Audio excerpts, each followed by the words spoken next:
Hello everyone and welcome back to another OPTC hardcore episode. Today's episode 9 and look on the to-do list. Today is going to be an action-packed episode. So let's dive straight into it. The rules are of course on the left. In the last yesterday's episode, or actually the day before yesterday, I wasn't able to record one every yesterday was I was out with family, so sorry about that. But I did end up pulling Garp from our single pull of the week. And looking at today's to-do list, we are going to be doing the cotton candy event that is on the extra island right now, and Garp is actually going to be fairly helpful for that, so I'm quite excited to see if we can use him. But today's main theme is going to be Pyro Rumble. So also, as you can see, I did end up getting my first silver key from Pyro King Adventures. I have been playing my daily permits, I think they call it, the free 3 tries you have every single day. I've also been spending some of the stamina meats to get extra permits here, and I've gotten to about that buggy we got in the previous video. He is exceptional. He has helped me quite a bit in terms of just getting more turtles from his captain ability, and also he is a boosted character himself. All PKA shop units are boosted characters, so hopefully for the next PKA event we can have a full team of boosters, which will make this much faster. But I just got 1 in 60 turtles to get the silver key, so I want to know, what do you guys think? Who should I use the silver key on? Right now the only real option I have, I think, is Saga. He does allow us to get around stun. He actually gets 2 sailor abilities. He gets just a regular stat boost, I think, yeah, and then he allows himself immune to stun, which, I mean, it's good, it's helpful, it's definitely impactful, but I don't think we really care about stun right now. Stun is a very uncommon debuff, so I don't think we should really worry about that for now. I think a few other characters that I can expand is this PKA Whitebeard. Not Kid. He requires a treasure map limit break expansion key. I think I can also do this Odin here, but not a lot of options right now. The ones I want to actually use the key for is going to be the admirals from Clash, the ones that got level limit break upgrades. I think for those guys, if you expand them, they get access to super tandem, so that's exciting. I think we should save the keys for that, because those guys on a team are going to be an absolute unstoppable force. I'm also quite interested, do those guys have Powder Rumble, decent Powder Rumble abilities? We could have a decent Powder Rumble team right there. But today I did kind of make a makeshift Powder Rumble team. I have been doing the easy Powder Rumble match that is available in the PKA map. There's usually an option between a high difficulty one and a low difficulty one. Even against the low difficulty one, our team is struggling. It's about like a 70% chance of winning. I win most of the time, but there is a decent amount of runs that I have lost through those matches. Also, yeah, there's a lot of things to do. So first thing, let me just get this out of the way. The final day 10 free multi. This one guarantees us a Super Suga unit at the end. Of course, we do not care. I am quite interested to see what we get, but either way, we're going to sell it. Can we please get at least 1 legend in the middle? Our rally points are starting to look really good. We have about 180k. So, can this multi get us to 200k? I mean, that will require us to get like 3 legends in the middle, but anything's possible. Come on, 1. Just show me. Yes, okay. I'm satisfied. Actually, I think this is a 3 times legendary Suga fest. So, overall, I think our legendary has been pretty bad on all these 10 multis. Just all things considered. But we've gotten a decent amount of rally points. I really can't complain. I'm already out of Rumble Scrolls, by the way, for all types. Or most of them, I think, anyways. Who's it going to be? Odin and Roger. This is one of the worst Super Soga units in the game. One of the best support abilities in the game, though, but terrible, like, unit just in general. You definitely don't want to see that guy on your day 5 or day 10 multi. But either way, let's sell these guys. I also just want to show you guys my friend list, just so you know I haven't added any friends. I'm not relying on any other friend captains, only my own one. So let me just sell these guys. We can take a look at the box. I also want to explain one thing that I did do off camera. Besides just farming PKA and the Golden Pound Usopp Island. I need to sell these fodder characters because I did end up clearing some very easy clashes, being Monster Chopper and also Ivankov. Those guys are even weaker than the Mihawk clash that we cleared in one of the first episodes. So I think I'm not going to really show you guys the very easy clashes, the ones that basically have no gimmicks. You essentially 2-tap the boss with our strong captains. So I'm only going to make a whole thing out of actual difficult clashes. Like, I think next episode, we can maybe take on the quick Zoro clash. There is actually a island on Extra Island that allows you to clear these clash help quests and get specific free-to-play characters that actually help you clear a lot of very difficult clashes, Zoro being one of them. So we can clear that quest, get a free-to-play Monet, and she should help us clear the Zoro clash, at least on the medium difficulty, and then I can just hope that we get the 50% chance to get the drop of Zoro. I don't think we can beat the maximum difficulty, but maybe we can. Mihawk is an exceptional character as a captain. He has type advantage against Zoro, who is quick, so maybe it's possible, but that's for another video. Okay, so for now, I think we should just jump straight into Power Rumble. As you can see here, this is what I'm rocking with my box right now. The reason I focused on Ivankov particularly is because he does have a very good Rumble kit. He was used quite a bit for defense teams in Power Rumble because he does do quite a bit of damage, but then he also is going to attack down the enemy by level 12 for 20 seconds, which is, I think that's one of the most powerful effects from a free-to-play character for Power Rumble. So this guy, 18 cooldown as well. So there's definitely a lot of usage here for this guy. I actually didn't have enough Rumble Scrolls to max him out at the moment, but he's also pretty good for his passive. Defense up, level 3.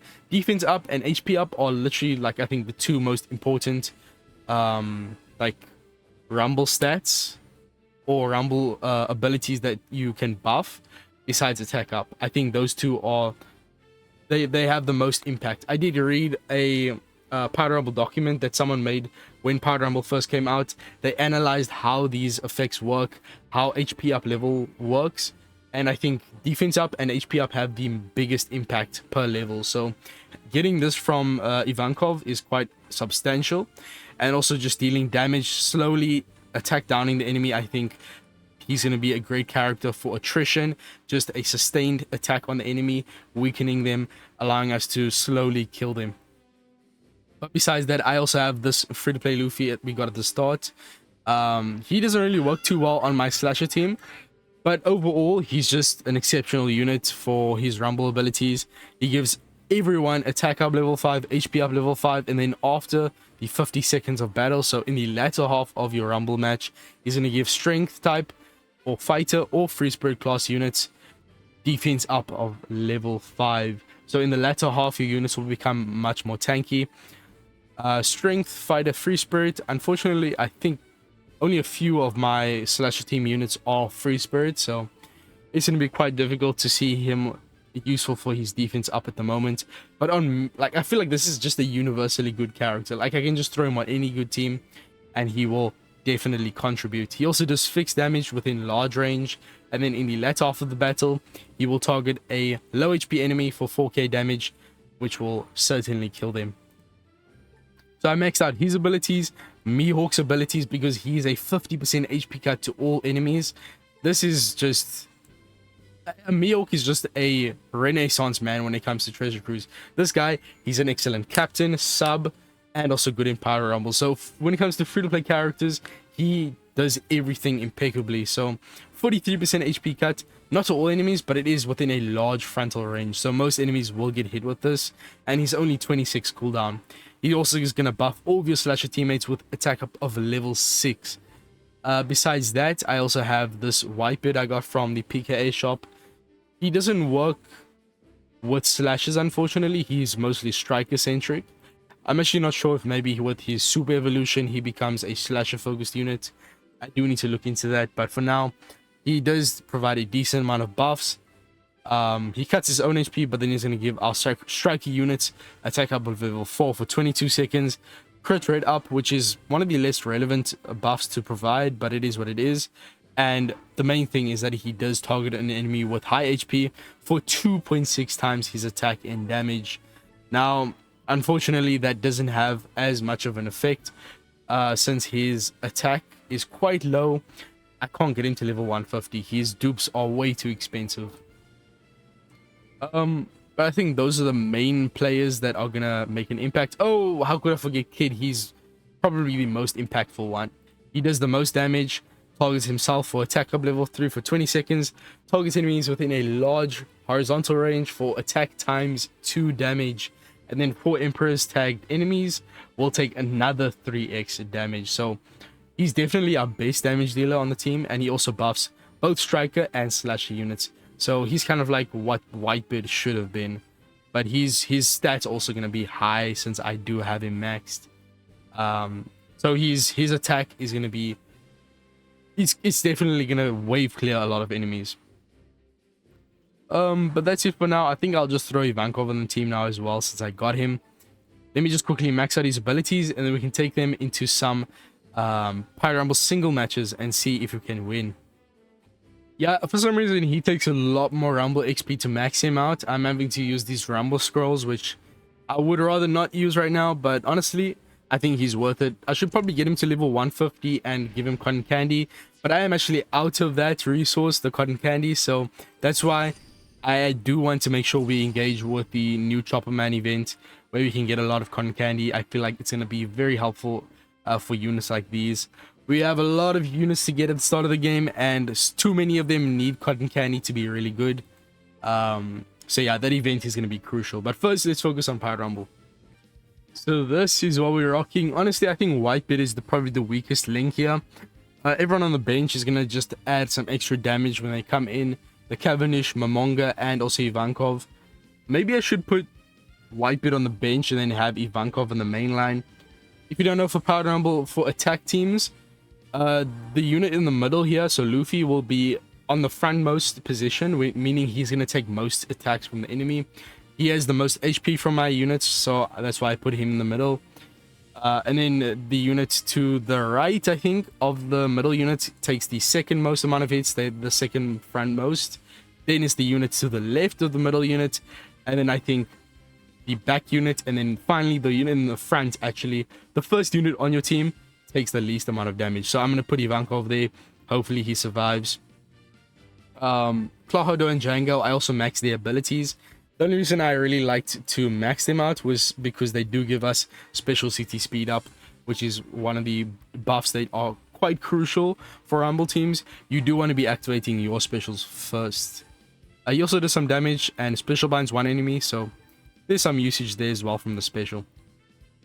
But for now, I think having our units level 150, or at least those middle 3 units, is going to be quite substantial in terms of allowing us to survive. Now, I think all the units on the main bench, not on the main bench, on the front lines, are strength dex quick, so they all should be getting the buffs from Ivankov's passive. Actually, I haven't tried this team out with Ivankov. Maybe he will be the last thing we need for this team to be somewhat usable. Now, CP9, I don't think they're going to be much of a challenge. Once we get to the later ones, yeah, maybe. If this one we kill very easily, I'll just skip to when we get to a fairly difficult one. Oh yeah, we're just one-shotting these guys. Yeah, this is not interesting at all. I'll meet you guys back when we actually have a challenge. So, of course, this is allowing us to level up our Gather Island. Not level up our Gather Island, but to unlock more facilities, should I say. And while we do it, we're also getting a bunch of the Psy Rumble team characters, such as Rebecca Toy Soldier. We actually get them maxed, but of course they are pullable units, so they are going to be sold. But yeah, this unit, even just having this unit would like completely change how powerful our team is. Of course, they are only usable on side teams, so I would have to make a whole team around that. But either way, no one cares about hypotheticals. We are going to sell Rebecca and Toy Soldier. We also get a bunch of free limit break materials. That's really cool. Yeah, the block was a joke as well. That was no challenge. Our units didn't get touched whatsoever. I'm actually quite surprised. I thought it would be struggling a lot more here. But I guess a decent team building goes a long way, and just finding these units that work pretty decently together. As we get Scopper Gaban, this character is a very high damage dealer. He's great for bench. I don't think he's used as much these days, but I feel like I use him more than Toy Soldier. Yeah, I'm not gonna get too cocky though. I know the last one we have to fight some of the recent Egghead legends, so yeah, I'm a bit scared for that. But I don't think they maxed Rumble specials and levels, so maybe we can beat it. Oh yeah, we have our first Rumble legend. I completely forgot about this guy's existence. He needs a super evolution. I don't know how this guy hasn't gotten one yet. Although to be fair, I don't think any Rumble legend has gotten a super evolution yet. He is the first Rumble legend to ever release. Yeah, I never see anyone use him these days. He really needs a super evolution and upgrade. I feel like that could go a very long way. Okay, I think we've come across the hardest one so far. The last one I was able to beat quite easily, literally no deaths. And that completed the Gather Island. But this one is just for Rainbow Gems. This is the third last one, so there's still quite a few more that should actually be harder. The main issue here is that we literally have characters like Shinobu and Raizo, which are used on proper Rumble teams. Okay, maybe we can actually win this one. The first attempt I lost terribly. The issue is that Kid dies before he uses his special. So if Kid can use his special in the next few battles, I think we might actually be able to win those as well. But let's focus on trying to beat this one. Come on, Momonga, you can do some damage. That was pathetic. Okay. I definitely think Ivankov is going to help massively. I mean, that attack down is just so impactful. HP cut this late is kind of useless, but Luffy should be doing a lot more damage now. Shit, okay. At least Luffy didn't die. There we go. Fixed damage is so reliable in this very low echelon of Power Rumble teams. The enemies don't have a lot of HP, so fixed damage is like massive. So we actually get 5 Rumble Gems there. Let's see how the next battle goes. I'm not sure who we're fighting, and then after that it's going to be Egghead for the final battle. Okay, so I mean, I could move Kid to either Ivankov or Cloud or Django's position just so he gets attacked less. This new team, the only character here that actually is used on Rumble teams is Kaido Alba, but they are used and they do a lot of damage. So I'm quite scared about what they can do. We might have to rely on Clawhado and Django special binding them, or us just killing them outright before he uses his special. Okay. Well, we can't use special bind anymore. I don't think he's gonna have his cooldown ready though. This is... Please. Okay, we should be safe. Surely we can win. Okay. I mean, who's who is not much of a problem. Please just target Kaido Alba. There we go. Kid, my goat. Okay, so I didn't expect this one to be so easy. I mean, if Kaido Alba used this special, we would have instantly died.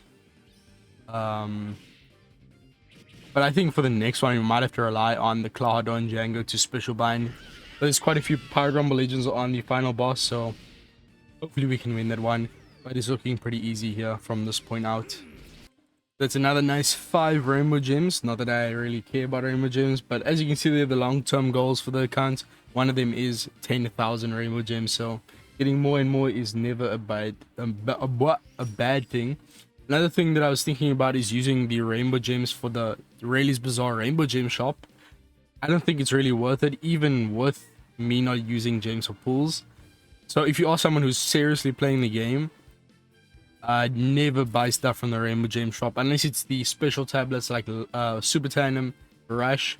I wouldn't say Last Tap is worth the 30 gems, but sometimes those special tablets come in there for 30 Rainbow Gems each. So I do think for Super Tandem and Rush, and maybe even Super Tandem Boost, those 3, if you see those, maybe those are worth 30 Rainbow Gems. But everything else besides that is never worth it in the Rainbow Gem shop. So I'm not sure if I even will do that. But regardless, let's do the final match here. So the main one is York. She is a Power Rumble legend. And the entire bench. The Centauro and the SB are both massive threats. The S-Snake, she is a Kizuna legend. I'm not sure. I don't think she's that good in Rumble. But yeah, that bench is quite intimidating. So when it comes to the main team here, I think we shouldn't have much trouble. But let's just go in and see how it is. We might have to do it a few times, rely on luck to clear it. And if it takes us quite a while, then maybe I will focus on the other things on the to-do list in the next video. So using my Kizuna tickets that I collected, I did about 20 runs on the Kizuna. So I have about 200 tickets. That's going to be quite exciting to get a lot of insignia. And then also clearing Buggy's trial. And also getting a team for the cotton candy event. I think I'll do all that in the next episode. We're already 20 minutes in. Let's just finish off with a rumble. Make that the main theme of the episode. So let me just remove that from the to-do list. We are just focusing on the rumble side of things today. But I'm quite impressed with what this team can do so far. Of course, when it comes to rival matches, I will be doing that off camera, or at least the very easy ones. I'm just going to refresh. That's the good thing about Pyro Rumble. You can just refresh, just have enough patience, and then wait until you see a team you can easily beat. So it'll take a very long time with how weak my team is, but okay, we are very in a terrible position right now. We need Miok's HP cut, please, man. I actually didn't check how much these guys have their Rumble specials and passive level up. It didn't seem to be very high since Atlas didn't do much there. HP cut, this is always what you want. Get the HP cut first, then your regular damage dealers. That's some very good fixed damage. Come on, kid. Please kill York. Please kill York. No, she has speed. She has high speed. But she's not a damage dealer. She just supports them, so kid should still be able to do something here. But he didn't target all of them, and his damage is too low. Yeah, I don't know if York gave him defense up. I didn't really pay much attention there. Yeah, this is looking pretty bad. This is looking terrible. After that first wave of specials, we should have had killed the enemy. Okay. The special bind didn't work. Yikes. I mean, at least Atlas doesn't do a lot of damage. I mean, now all the units are still alive, surprisingly. But as you can see, those units on the left and right, the Klahador Django and the Ivankov both have very low HP. Whitebeard finally coming in. He should be able to deal something decent in terms of damage. Luffy is definitely the most valuable character here. That fixed damage is just so invaluable on the team. Kid is not going to activate. He's just missed it. I'm terrified of SB and Sentomaru. Confusion, bro. Are we serious? We need Ivankov to weaken the enemy. I don't know what we're gonna do here. Can Kid activate, please? We might be able to do something here if Kid works properly. Okay. Okay, SB, that's good. Please. Bro, he didn't even target SB. At least Sentomaru's gone, but SB is just gonna wipe our team. He's an immense damage dealer. He's just gonna wipe out. Oh, okay, never mind. He's not maxed. Luffy. Bro, Luffy's so good, bro. He just activates so often as well. He's actually broken in Power Rumble. And we win. I was not expecting that. I thought we'd have to do at least like 3 attempts to clear it. After seeing how terrible it was at the start, I definitely thought we were going to lose. But I'm pleasantly surprised with this Rumble team. Of course, there are a lot of improvements to be made. A lot of characters from the PKA shop will probably be helpful on these teams. Of course, I can also branch out and make specific type teams like a Dex team, Strength team, Quick team, or even for other classes like Strikers. But yeah, I'm pretty happy with that. We cleared all these single matches. Well, the basic ones anyway. We definitely can't touch these. These are in-game content. But thank you guys for watching. I'm very impressed with the Rumble team. If you have any improvements or you maybe know a good free-to-play character similar to Ivankov that is just there, he's a very easy character to obtain, but he has incredible Rumble abilities. If you know any good free-to-play characters like that, then let me know down in the comments. Otherwise, I'll see you guys in the next one. I'm very happy with today's episode. If you did enjoy, make sure to leave a like. What? I cannot speak. And my game crashes. Make sure to leave a like and subscribe for more Treasure Cruise content in the future. But all that being said, I'll see you guys in the next one. Peace. And I'm out.